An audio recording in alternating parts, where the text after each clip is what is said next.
2010-11 অর্থ বছরের বাজেট ঘোষণা বিকেলে বিদ্যুৎ খাতে থাকছে সর্বোচ্চ বরাদ্দ।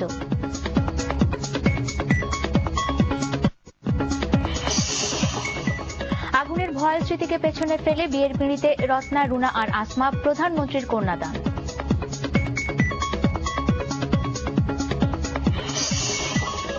দেশীয় শিল্পের বিকাশে অবকাঠামোগত উন্নয়নের পাশাপাশি সব ধরনের উদ্যোগ নেবে সরকার, বললেন শিল্পমন্ত্রী দিলীপ বড়ুয়া। এবং রাত 12টায় কিক অফ কনসার্টের মধ্য দিয়ে শুরু হচ্ছে বিশ্বকাপ ফুটবলের আনুষ্ঠানিকতা।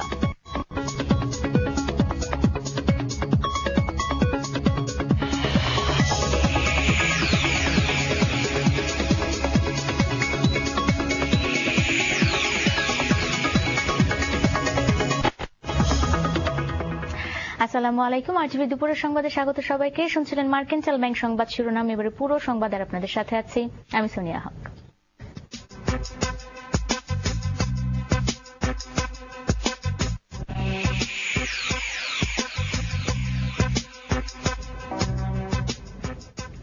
শুরুতেই বাজেটের খবর। বিদ্যুৎ খাতে সর্বোচ্চ বরাদ্দ দিয়ে জাতীয় সংসদে আজ বিকেল 4টায় 2010-2011 অর্থ বছরের জন্য 1,30,000 কোটি টাকার বাজেট পেশ করবেন অর্থমন্ত্রী আবুল মাল আব্দুল মুহিত। বাংলাদেশ স্বাধীন হওয়ার পর এটি হবে 40তম বাজেট। গতবারের মতো এবারও বিরোধী দলবিহীন নিরুত্তাপ সংসদে বাজেট পেশ করা হবে। বিস্তারিত ঝুমুর রিপোর্টার। বাজেটে সর্বোচ্চ বরাদ্দ থাকছে বিদ্যুৎ খাতে 5,000 কোটি টাকা।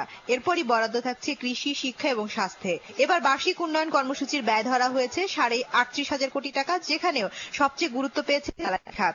এবার রাজস্ব লক্ষ্যমাত্রা ধরা হয়েছে 73,000 কোটি টাকা। অনুন্নয়ন খাতে ব্যয় বেড়ে যাওয়ায় এবার রাজস্ব আহরণের লক্ষ্যমাত্রা বাড়ানো হয়েছে। বাজেটের অঙ্ক এবং রাজস্ব আহরণের লক্ষ্যমাত্রা বাড়ানো হলেও উল্লেখযোগ্য পণ্য, ব্যক্তি বা প্রতিষ্ঠান খাতে করের পরিমাণ বাড়ানো হবে না, তবে করের আওতা বাড়ানো হবে। এছাড়া ভ্যাট খাতের আওতায় বাড়িয়ে আমদানি শুল্কের উপর নির্ভরতা কমিয়ে ভ্যাট আয় বাড়ানোর পরিকল্পনা করছে সরকার। আর এ কারণেই রাজস্ব আইনে ব্যাপক সংস্কার করা হচ্ছে। 2010 অর্থ বছরের বাজেটে ঘাটতি থাকছে 45,000 কোটি টাকা। আর এর সবকিছুর সঙ্গে থাকবে পিপিপি বা সরকারি বেসরকারি যৌথ বিনিয়োগের জন্য সরকারের চিন্তাধারার উপস্থাপনা। চলতি অর্থ বছরে মোট দেশজ উৎপাদন ধার্য করা হয়েছিল 2,01,124 কোটি টাকা। আর 2010-11 অর্থ বছরে বাজেটে জিডিপি হতে পারে 2.5 লাখ কোটি টাকা, যা মোট বাজেটের 18%। এবারই প্রথমবারের মতো ডিজিটাল পদ্ধতিতে সংসদে বাজেট উপস্থাপন করা হবে। অর্থমন্ত্রী বাজেটের গুরুত্বপূর্ণ বিষয়গুলো সংসদে পড়ে বাকিটা বড় পর্দায় উপস্থাপন করা হবে।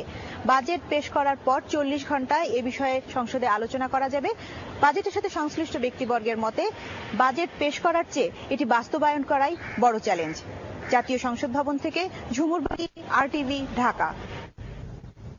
সব বেদনাকে স্মৃতি করে বিয়ের পিঁড়িতে বসলেন নিমতলীর ভয়াল অগ্নিকাণ্ডে স্বজন হারানো 3 কন্যা রত্না, রুনা আর আসমা। বুধবার রাতে গণভবনে বিশিষ্টজনদের উপস্থিতিতে প্রধানমন্ত্রী শেখ হাসিনা এ 3 জন দান করেন।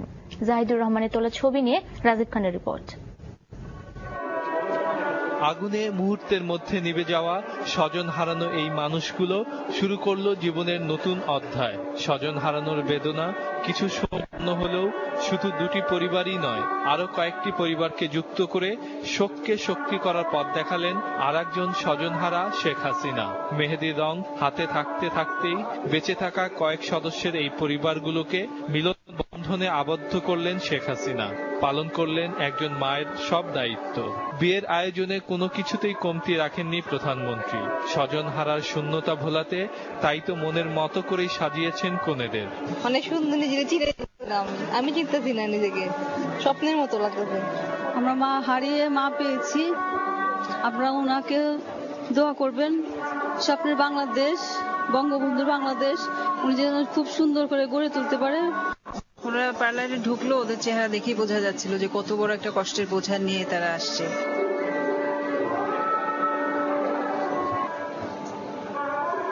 80টি গাড়িতে করে পুরনো ঢাকা থেকে আসে বরযাত্রা। এই প্রথম গণভবনে কোনো বিয়ের আয়োজনের মাধ্যমে রুনাকে জামিল, রত্নাকে সুমন আর আসমাকে আলমগীরের হাতে তুলে দেন প্রধানমন্ত্রী শেখ হাসিনা। প্রধানমন্ত্রীর এই উদারতা শোক ভুলিয়ে নতুন জীবন গড়ার পথ দেখাবে আপন হারানো এই মানুষগুলোকেও। প্রধানমন্ত্রী এত বড় একটা ইয়ে দিয়েছেন, আমাদের তো এখন শোকের ইয়ার মধ্যে একটা খুশি, একটা কিছুটা ভালো লাগছে, যেমন দুঃখের মধ্যে কিছুটা প্রপোজ করছে, কিছু ভালো লাগছে। কোনোদিন ভেবেছিলেন যে না না, এমন স্বপ্ন তো আমরা ভাবিনি।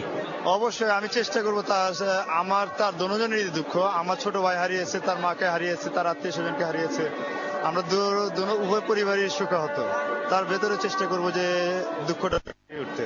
শুধু কন্যাদানই নয়, নতুন সংসারে প্রয়োজনীয় তাদের সবকিছুই দিয়েছেন এই মা। প্রধানমন্ত্রীর ডাকে সাড়া দিয়ে সমাজের বিবেকবান অনেকেই সহায়তার হাত বাড়িয়ে দিয়েছেন আগুনে ক্ষতিগ্রস্ত এই মানুষগুলোকে। সাম্প্রতিক সময়ে দেশের নিঃসন্দেহে সবচেয়ে আলোচিত বিয়ের অনুষ্ঠান এটি। এই বিয়ের অনুষ্ঠানের পিছনে রয়েছে স্বজনহারার বেদনা। আজ যারা বরকনে হয়ে এখানে রয়েছেন তারা নিমতলী সেই অগ্নিকাণ্ডে হারিয়েছেন নিজেদের পরিবার পরিজনকে, তাদের আপনজনকে। তাদের এই দুঃসময় যিনি পাশে এসে দাঁড়িয়েছেন তিনিও এক কালো রাত্রিতে হারিয়েছিলেন তার বাবা মা, পরিবার পরিজন, আপনজনদের। তাই তিনি তো স্বজনহারার বেদনা। রাজীব খান, RTV, গণভবন, ঢাকা।